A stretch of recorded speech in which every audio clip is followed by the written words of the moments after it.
अस्सलाम वालेकुम viewers, welcome back to my YouTube channel with a new day with a new activity. कैसे हैं आप सब?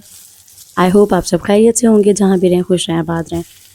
सुबह की रूटीन वही जी, उठते ही आपने लंच बनाना है, ब्रेकफास्ट बनाना है, बच्चों को स्कूल के लिए रेडी करना है। मैं यहाँ पे बना रही थी आज फ़िश कबाब, क्योंकि कुछ समझ नहीं आता है कि बंदा डेली बेसिस पे क्या दे। डिफरेंट डिफरेंट बच्चे खाना पसंद करते हैं। ब्रेड को टोस्ट करूँगी, उसमें फ़िश का कबाब लगाऊँगी और रेडी करके लंच बॉक्स डन डन हो गया। उसके बाद अब स्कार्फ रहता था इस्त्री करने वाला, मैंने सोचा मैं इस्त्री कर देती हूँ, तुम फटाफट ब्रेकफास्ट कर लो। सारा दिन इसी तरह मेरा काम करते गुजर गया। उसके बाद अब लेने जाने का टाइम हो गया। अब मेरी बेटी को तो ये देखें, जैसे हम बड़े तैयार होते हैं ना, बच्चे भी देख देख के वही कुछ करते हैं। मैंने अपनी रिंग पहनी थी, ये भी अपनी रिंग निकाल के लिए, मैं इसको कह रही हूँ चलो, and you can listen what she is saying, wait wait wait I am getting ready. सही कहते हैं, बेटियां जो माँ बाप को करते देखती हैं ना, माओं को स्पेशली वो करती हैं, माँ बहनों को कॉपी।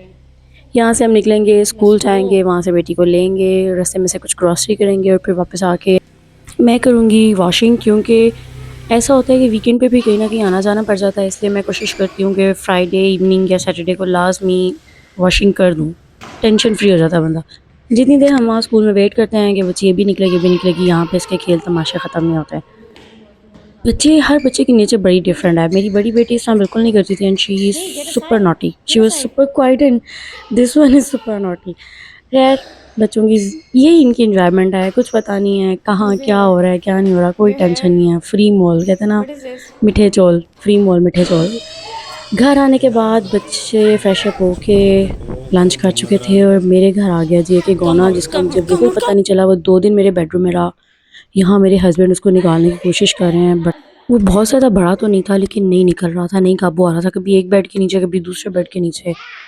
और मैं इतनी स्कैर्ड थी कि मैं डाइनिंग टेबल की चेयर के ऊपर खड़ी हुई थी, क्योंकि मुझे लगता था कि वो सोफ़े के ऊपर भी आ जाएगा। मेरे बच्चे भी कुछ स्कैर्ड हो रहे थे, कुछ बिल्कुल भी नहीं एंजॉय कर रहे थे। ये सिलसिला चलता रहा। फाइनली हमने डिसाइड किया कि हम कॉल करेंगे वाइल्ड लाइफ वालों को, वो आएंगे और आके ले जाएंगे। जो लोग यहाँ पे रहते हैं दे कैन रिलेट, यहाँ पे गॉनास नॉर्मली फिरते हैं। और मुझे इतना खौफ आ रहा था कि हम लोग 2 रातें यहाँ पे आराम से सोते रहे, मेरे को पता नहीं वो कब बेड पे आया हो। गंद, अच्छा मेरे कमरे में स्टूल था, मैं बड़ी परेशान हुई। यहाँ पे बिल्लियाँ भी बहुत हैं, मुझे लगा कि ये स्टूल किसी बिल्ली ने अंदर कर दिया, हालांकि मैंने अपने घर में बिल्ली नहीं रखी हुई, लेकिन वो इसी का था। खैर शुक्र है, मैं वॉशिंग करी थी तो मुझे नज़र आ गया कि वो बेड के नीचे बैठा हुआ है। अब ये था मेरे कमरे का कुछ हाल कि सारा सामान निकाल के बाहर रखा हुआ था, सारी बेडशीट्स और मैट्रेस कवर्स मैंने निकाल दिए थे, बेडरूम को लॉक कर दिया था, क्योंकि वो टीम आएगी और आके जी। ये देखें, इन्होंने आके विद इन 2 मिनट्स इस अंकल को पकड़ के बाहर निकाला, और it was so scary. And this team is very nice, they are so kind of us. फटाफट इन्होंने पकड़ लिया और ये ले जाएंगे इसको। मैं तो डरी थी कि इन्होंने रास्ते में कहीं छोड़ देना ऐसे, क्योंकि मेरी सोसाइटी में भी ये बहुत ज़्यादा। अब ये था कुछ कमरे का हुलिया, क्योंकि उन्होंने बेड वगैरह साइड पे किया। शुक्र है हम सामान पहले से उठा चुके थे ताकि उनको पकड़ने में आसानी हुई, नहीं तो वो कहाँ चीज़ों के ऊपर चढ़ता और तंगी होती। मेरा दिल बिल्कुल मुतमईन नहीं हो रहा था, इसलिए मैंने पूरा कमरा साफ़ किया दोबारा से। और ये देखें ज़रा, इनको देखना भी ज़रूर है और इनको उलझन भी होती है। मैट्रेस कवर उतारे, मैं करूँ वॉशिंग तो मैं स्टार्ट की हुई थी, दोबारा से इन चीज़ों को भी करूँगी। ये साजो सामान सारा यहाँ पे पड़ा है, इसको करते हैं क्लीन। और कसम से बच्चे जो है ना, हम कुछ करने लग जाएं, इनको तो ऐसे लगता है जैसे पता नहीं ये कहाँ पहुँच गए हैं।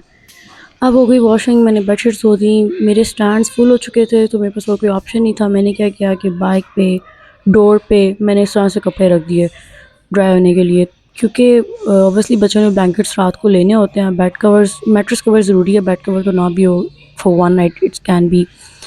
सो वॉशिंग करके इतना टायर्ड हो चुकी थी। ये देखिए, ये है यहाँ पे दरवाजे जो कि इतने ओपन है कि यहाँ से कोई भी चीज़ अंदर आ सकती है, और ये मेरा एंट्रेंस है, मतलब घर के अंदर का ये दरवाज़ा है।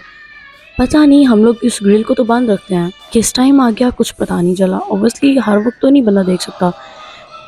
चिल्ड्रन यहाँ पे ब्रिया सब बैठ के जो हैं वो मैट्रेस इंजॉय कर रही थी। ये है बेडरूम जिसके अंदर से वो निकला था। अब मैंने क्लीन वगैरह कर दिया इसको, बाकी मैट्रेस इसके ऊपर शिफ्ट करके जो मैट्रेस कवर्स वॉश किए हुए थे वो इसके ऊपर करेंगे। और ये देखें, टॉयलेट भी यहीं पे था, हो सकता है टॉयलेट की विंडो से आ गया हो, but can not say anything. आशा यहीं तक व्लॉग, इंशाल्लाह कल मिलेंगे एक न्यू व्लॉग के साथ। अल्लाह हाफ़िज़।